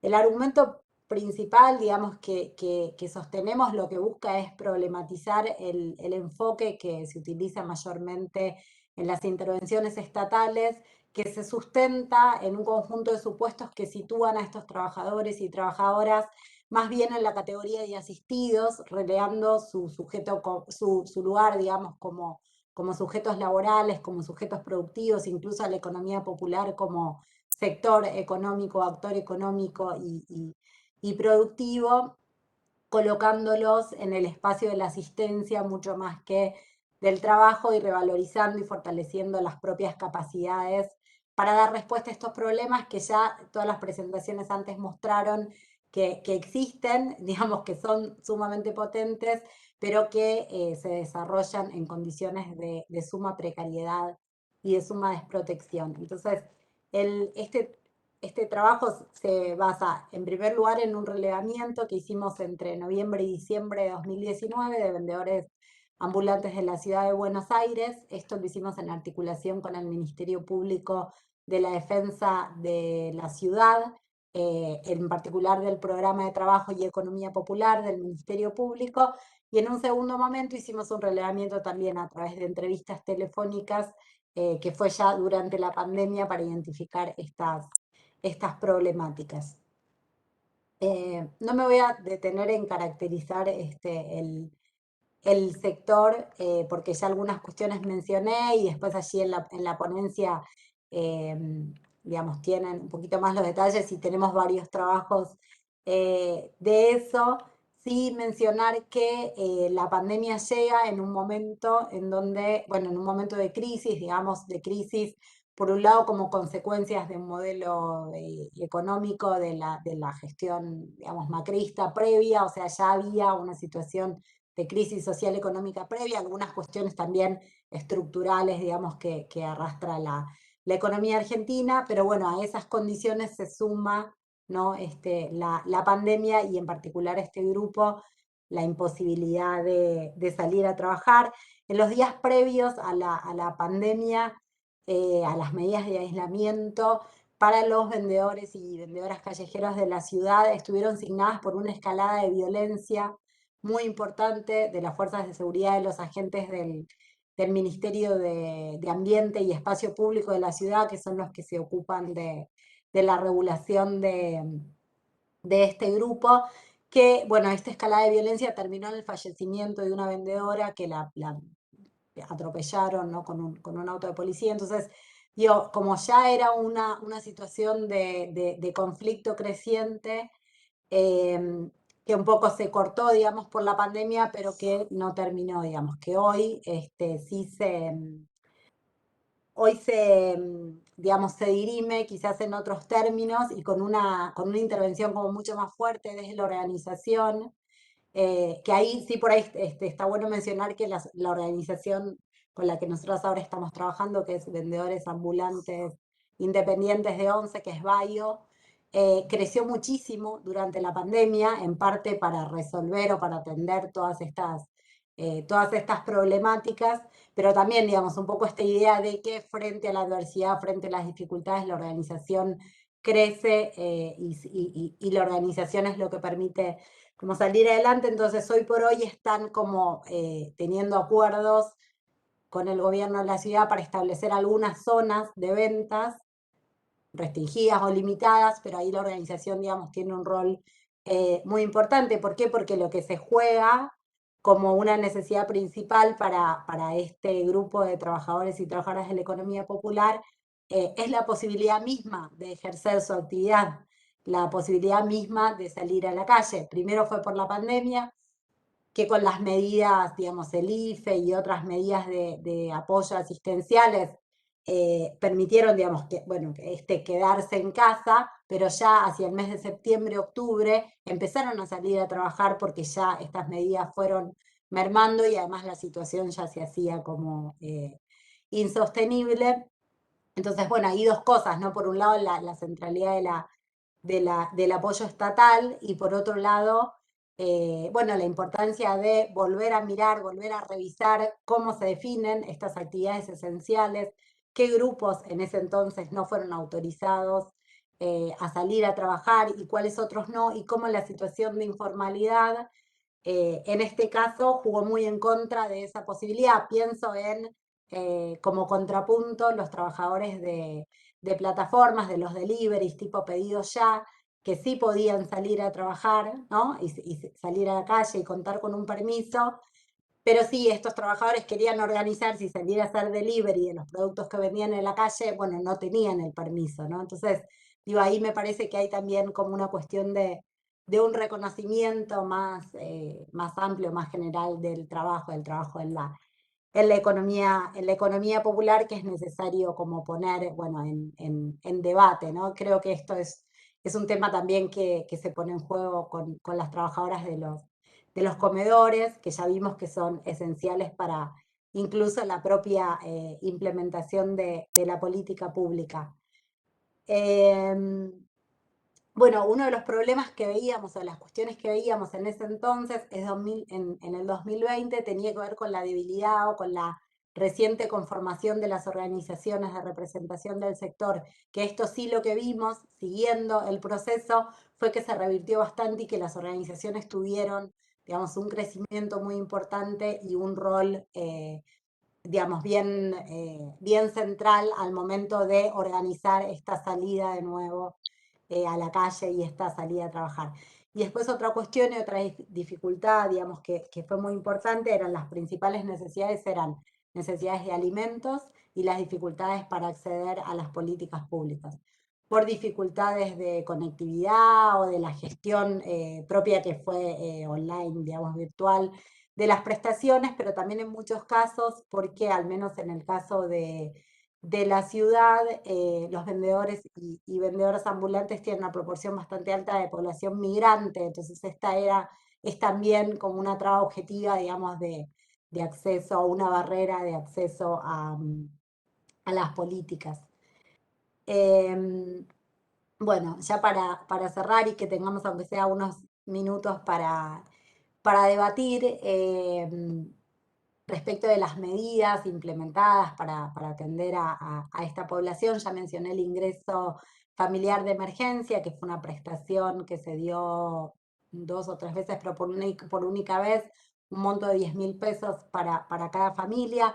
Esto muchos lo cobraron, pero otros no, porque no precisamente la situación que se dio fue que la gran informalidad y la invisibilidad, digamos, de todo un conjunto muy importante de personas para el Estado hizo bastante difícil la gestión y la demora a veces, ¿no? en el cobro o la imposibilidad directamente de acceder por falta de documentación o por no cumplir otros requisitos, aunque igualmente tuvo un alcance, digamos, muy importante, y también en las entrevistas lo que veíamos es que el apoyo del IFE fue central, especialmente en el caso en que también recibían asignación universal por hijo y otros recursos, digamos, eso permitió quizás estar mejor durante la pandemia que cuando esas medidas por ahí se cayeron o mermaron, ¿no? Y tuvieron que volver a salir a trabajar en un contexto de crisis económicamente, digamos, fue bastante complejo. Observamos bueno, la cuestión de la profundización de las desigualdades de género, que también ya fueron mencionadas, en un contexto en donde los espacios de cuidado y todo el sistema educativo estuvo cerrado y los espacios de sociabilidad también fuertemente limitados. Bueno, ahí las mujeres salieron a sostener en las casas y en las calles la reproducción, la sostenibilidad de la vida. Y por otro lado, en cuanto a la situación habitacional, por ejemplo, la situación de informalidad, ya más allá del trabajo, sino también en la ocupación de una vivienda, en el acceso a la vivienda, lo que genera es colocar a estos grupos en una situación de suma vulnerabilidad, porque aun cuando se establecieron medidas políticas o a través de decretos que prohibían los desalojos, por el contexto justamente de la pandemia, bueno, la situación de informalidad en el acceso a la vivienda hacía que, bueno, estas normativas no fueran directamente aplicables, o al menos había un temor, ¿no?, a que igualmente fueran desalojados por esa situación de informalidad. Entonces, ¿qué estrategias, digamos, permitirían? Bueno, y ya lo dije, digamos, pero lo reitero, fueron las organizaciones las que verdaderamente estuvieron al frente de brindar asistencia, de brindar apoyo a todos los hogares que no tenían ingresos en ese momento, y digamos, de cara a pensar la salida de la pandemia o el proceso más de reconstrucción social, económica que tenemos por delante. Bueno, de nuevo, ¿no?, esto que planteaba al inicio, es fundamental diseñar e implementar una política integral de reconocimiento, de formalización y de protección de la venta ambulante en particular, pero del trabajo en la economía popular en su conjunto, porque poder contar justamente con esta regulación es central en este caso para garantizar directamente el derecho al trabajo. En el caso de los vendedores ambulantes, en particular de la ciudad, pero hay este mismo conflicto en otros lados, más allá del reconocimiento, por ejemplo, a través del RENATEP, en tanto trabajadores de la economía popular, el conflicto sigue dándose o sigue dirimiéndose en gran medida a nivel local, porque, bueno, por un lado, en general, el anclaje territorial de las economías populares hace que las regulaciones locales tengan mucha injerencia en las posibilidades de sostener y desarrollar la propia actividad, y en particular la venta ambulante es un caso paradigmático porque el uso y la regulación del espacio público se hace a través de regulaciones locales, del gobierno local. Entonces, digo, ahí hay un conflicto, una situación que no se resuelve solamente con reconocimiento o apoyo a nivel nacional, sino, bueno, el fortalecimiento de las organizaciones y una disputa ahí en el espacio local. Y de nuevo, la cuestión me parece que sigue siendo poder colocar a este grupo en el espacio del trabajo, poder valorar estas economías por su aporte al bienestar social, a la economía nacional, digamos, al desarrollo productivo, y no pensarlos, ¿no?, como sujetos asistidos o como sujetos carentes que requieren solamente la asistencia del Estado, porque con otras políticas que pudieran fortalecer efectivamente todos esos recursos que ya existen y que ya se ponen en juego, creo que se podría canalizar de mejor manera o resolver de mejor manera estas necesidades que, bueno, con la pandemia, digamos, más que nunca se pusieron sobre la mesa como esenciales.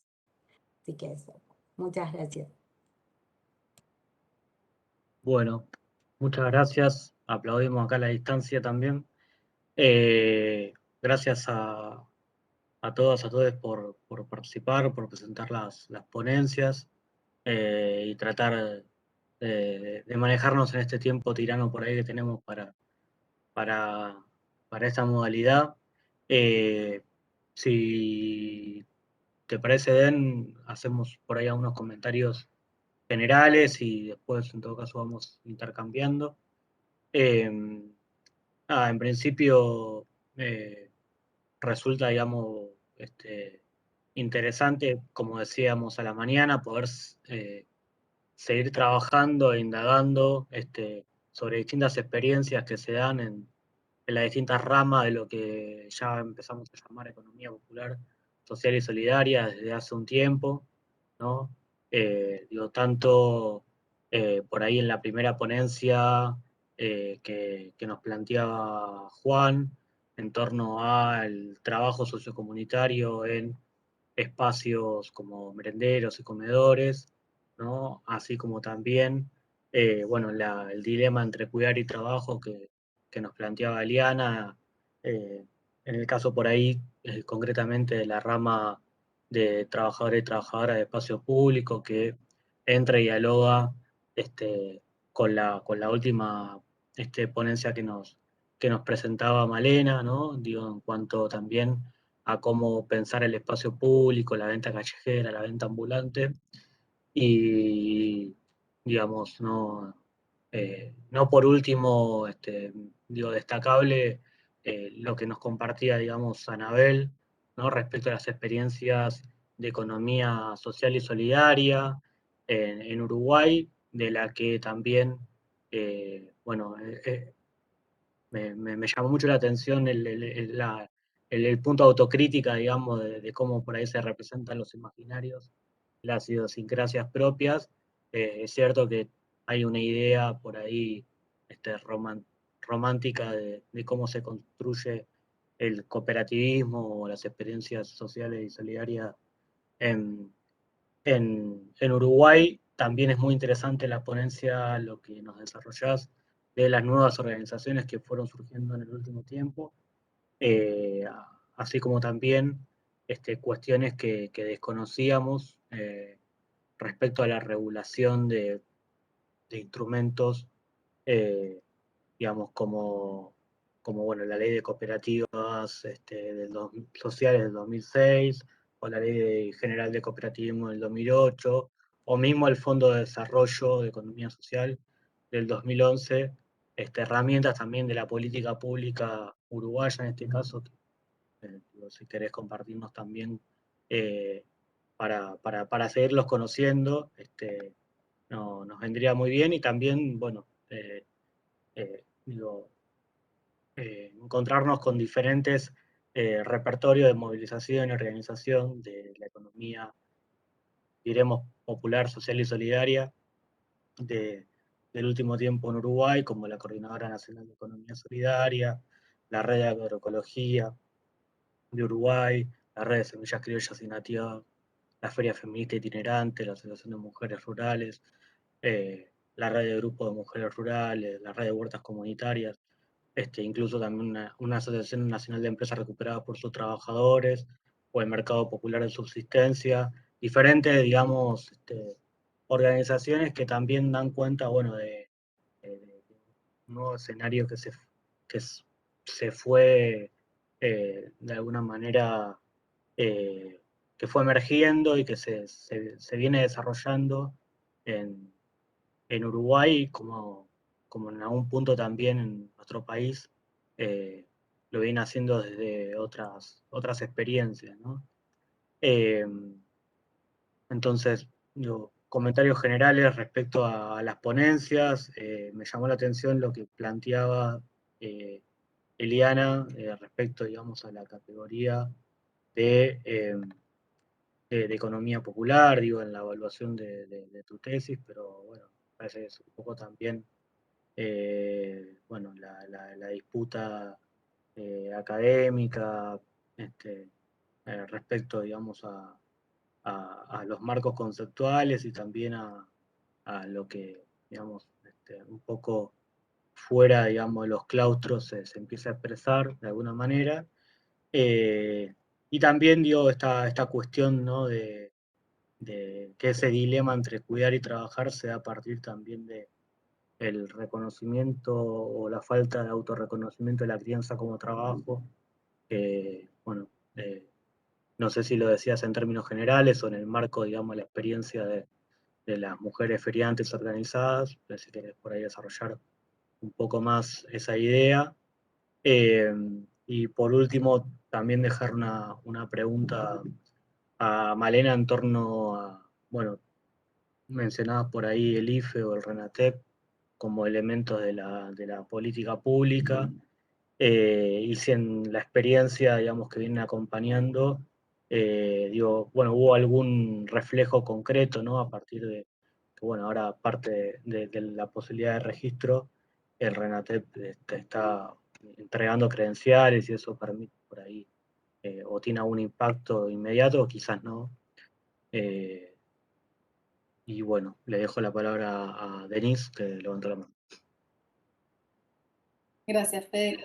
Yo, bueno, solo quería hacer como dos preguntas, comentarios. Lo que pasa es que recién me parece que vos preguntaste algo sobre eso y no quiero bueno, yo lo digo, ¿no? Por ahí estabas pensando alguna vez, lo quería decir como dato, justo Sonia evidentemente se tuvo que desconectar, pero ella alguna vez me ha comentado, nos ha comentado en distintas instancias la importancia de esta credencial para algunos de las ramas de la economía popular y específicamente hablaba de los trabajadores y las trabajadoras de la venta callejera, porque la credencial da cierta regularidad cuando en la venta callejera la policía quiere decir, bueno, que acá no puedes estar, la credencial en muchas ocasiones sirvió para validar el estar en la calle haciendo el trabajo. Y bueno, quería comentarlo por si, por ahí ya Sonia lo había comentado en algún espacio en el que vos estuviste, Malena, pero era como un impacto sencillo y como bien clave del RENATEP en el caso de estos trabajadores y estas trabajadoras.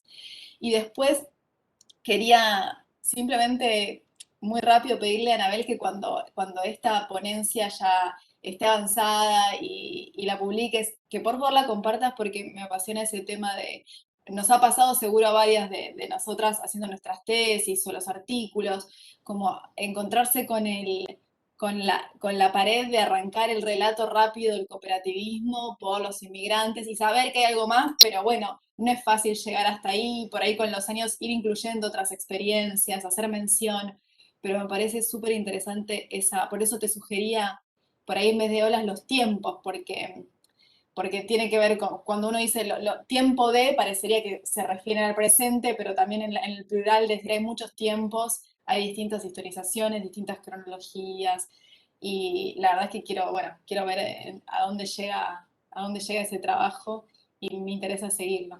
Gracias por aportar a eso.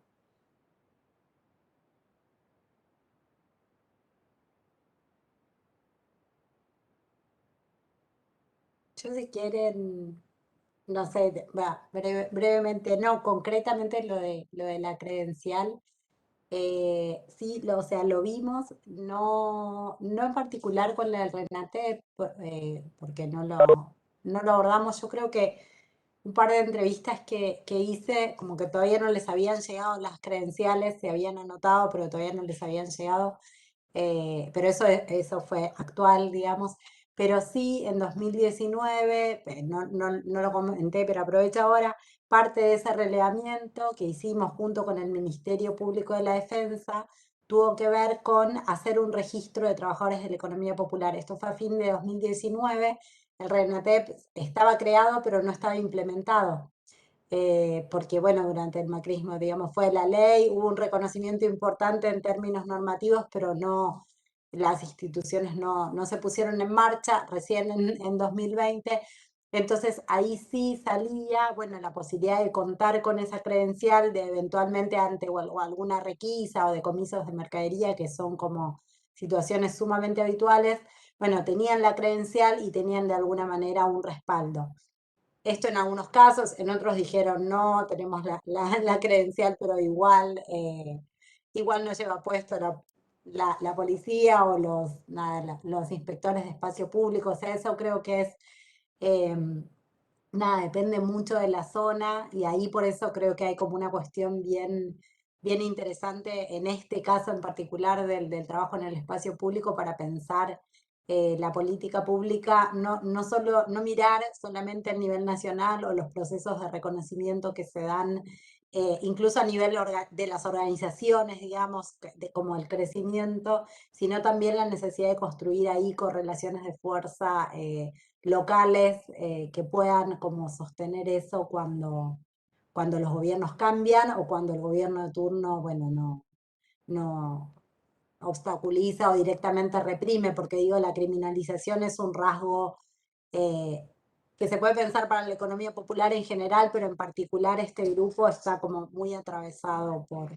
O sea, la falta de reconocimiento supone la criminalización sistemática y la violencia institucional como una cosa de la vida, de la cotidianidad laboral de ellos. Entonces ahí un poco sí, pero no alcanza por esa particularidad.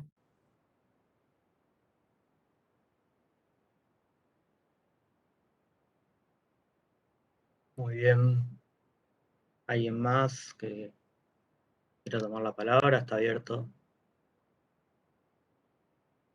Sí, Anabel. No, yo, bueno, también plantear algunas cuestiones que escuchándolos, ¿no?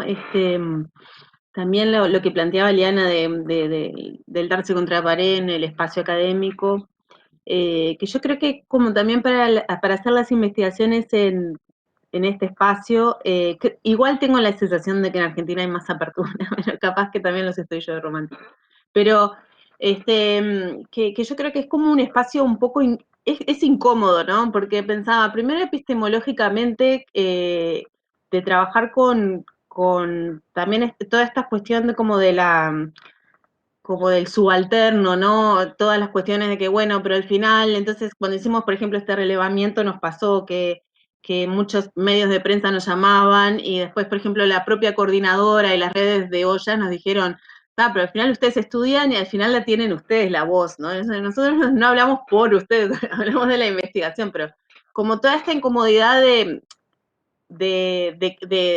la propia complejidad que tiene de trabajar con los propios actores, de tratar de objetivar con ellos, así como y desde ellos, pero después la otra incomodidad que es a la interna de la academia, ¿no? Que no sé si pasa allí, pero cualquier cosa que se estudie de este campo, por ejemplo, acá ya es una investigación como media de segundo, más parecida a extensión, entonces, bueno, hay que validar como doblemente, ¿no? Como todas las cuestiones, la rigurosidad, digamos, desde dónde se parte. Y todo lo que tiene también como más políticamente, en el sentido amplio, obviamente, ¿no? De visibilizar esto, de la disputa que tiene con una economía que se plantea como la hegemónica, la única, ¿no?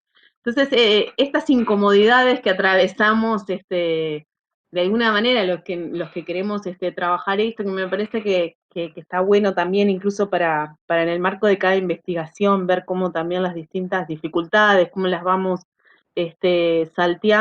saltando, digamos, como para poder seguir y ahondar. Y bueno, y también las disputas que yo pensaba por la representación que se dan muchas veces en los propios sectores de la distinta economía, porque, por ejemplo, nosotros en esto que decíamos que, bueno, el gobierno progresista, ¿no? La izquierda, bueno, hizo la ley del cooperativismo y generó el instituto de cooperativismo, el FONDES, qué sé yo, pero en realidad le costaba mucho reconocer las otras formas que no fueran como desde el cooperativismo. Y los sectores representantes del cooperativismo también entraban un poco en disputa hasta, bueno, por eso que son redes medias informales, ¿no? Por las nuevas formas, porque también hay como una disputa también por la representación, porque obviamente también hay recursos de políticas públicas. Entonces, cuando obviamente uno quiere, obviamente, pensar el campo como desde distintas solidaridades, donde ve que la economía hegemónica, claro, uno siente que están todos conectados porque son todas como distintas resistencias, pero eso no quiere decir que eso se corporice, digamos, como un mismo campo, ¿no? Nosotros podemos ver como parte de un mismo campo distintas tipos de solidaridad de distintos contextos, con la heterogeneidad que tenga, y eso no quiere decir que los propios actores se sientan parte de un mismo campo que pone en tensión a la economía hegemónica. Y eso también me parece como una cosa interesante para ver cómo la trabajan ustedes, ¿no? También como en este contexto.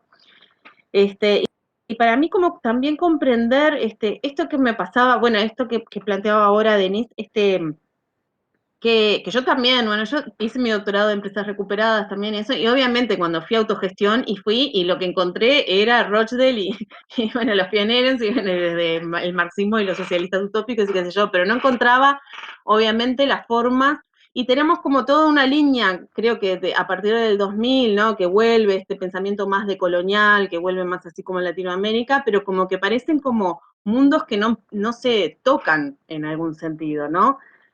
Porque como lo más como comunitarista y lo indígena y lo no sé qué, bueno, parece como que fuera otra cosa. Entonces, ahí a mí me parece que hay una posibilidad de ruptura, que no es fácil porque bueno, obviamente es muy dificultoso ya hablar de otra economía, a veces es difícil comprenderlo, ¿no? Porque para la gente solo existe más como la economía neoliberal.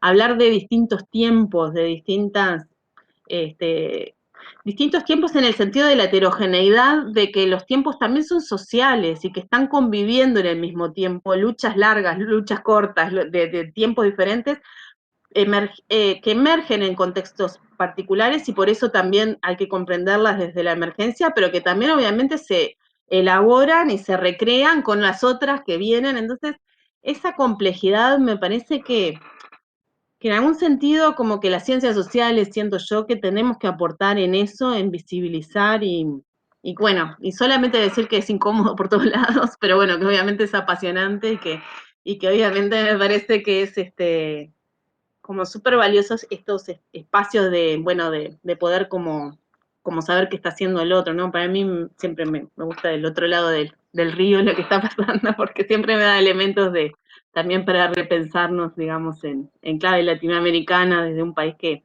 tiene bastantes similitudes también. Bueno, agradezco el espacio. No voy a abusar porque ya abusé en la ponencia. No, está bien, y es un poco la idea de, digamos, de este espacio también, tener un intercambio. No sé, Eliana, si querías por ahí Sí, comentar algo. en realidad es como que quiero decir muchas cosas, pero ser breve a la vez, porque un poco el objetivo de estas jornadas también es intercambiar experiencias, pero también que se está produciendo en el marco de las ciencias sociales me parece importante y que no solo haya, o seamos estudiantes, sino también, bueno, en algunos casos, personas de otros países, que es como retroalimentar ideas, que es mi objetivo.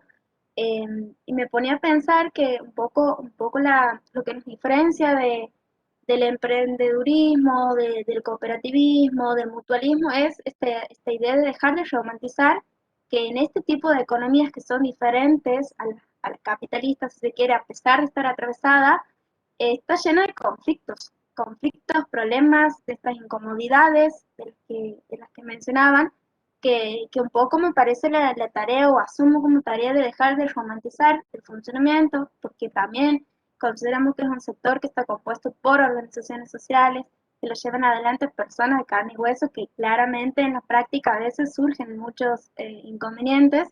eh, y me parecía eso, como ser honesto a lo que producimos o produzco, hablando de todos esos problemas que en cierta forma eh, dicen algo de nuestra realidad, ¿no? Por otro lado, me he quedado pensando en lo que se mencionaba como la correlación de fuerzas locales que hay que construir. Me parece que es Malena o Mariana, creo que te he leído muchas veces, pero me he quedado pensando en eso, aparte de tarea como militante o desde la investigación o como académico, como vinculando eso, ¿no? Con la tarea que asumo dentro de una organización, que es las disyuntivas que se presentan a veces cuando las políticas nacionales están diseñadas de una manera, pero en el gobierno o en lo local suceden de otra forma. Por ejemplo, los vendedores ambulantes, feriantes no tienen habilitación, a pesar de tener credencial y estar bajo el reconocimiento de, eh, bueno, un programa, un registro nacional que contempla y avala ese tipo de actividad, digamos. Entonces, como la criminalización está más allá de la política que se diseñe, digamos, y esa criminalización tiene que ver con gobiernos, tiene que ver con concepciones de las instituciones. Entonces, como diferentes puntas que hoy me llevo para seguir pensando y sobre todo como siendo honesta y responsable de las realidades y de los intereses que tenemos cuando hacemos investigación. Eso brevemente.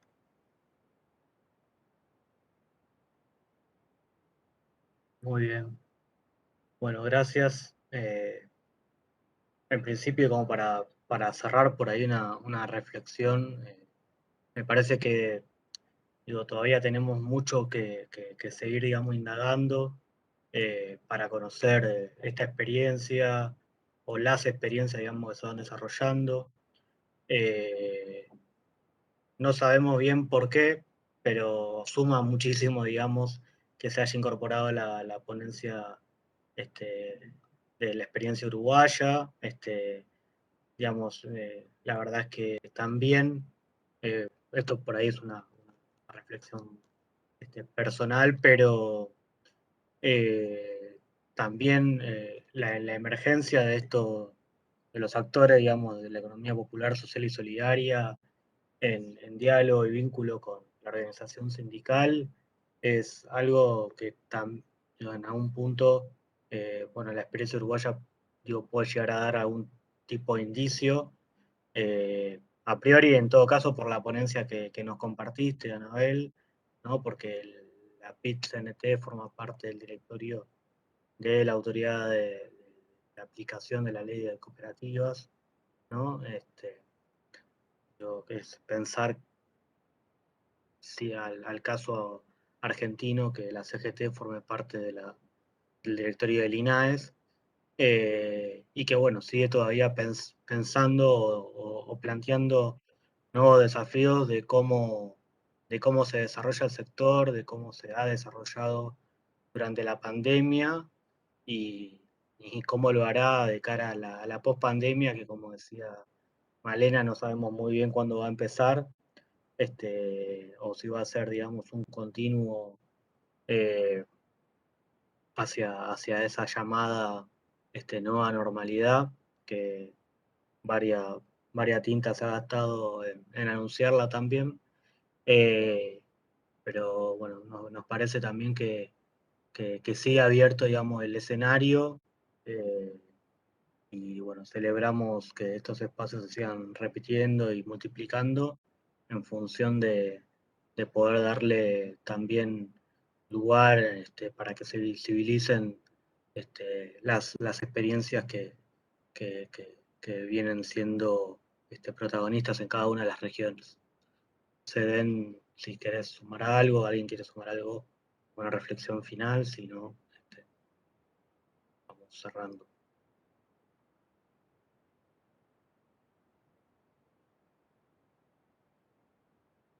¿No?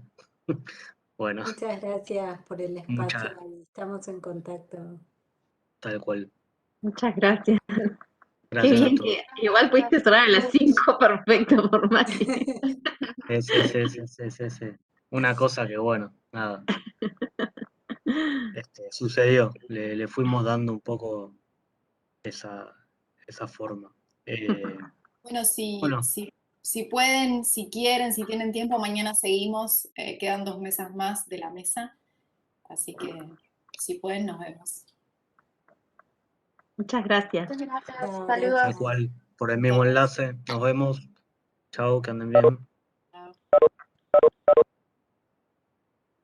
Bien. Ah, bueno.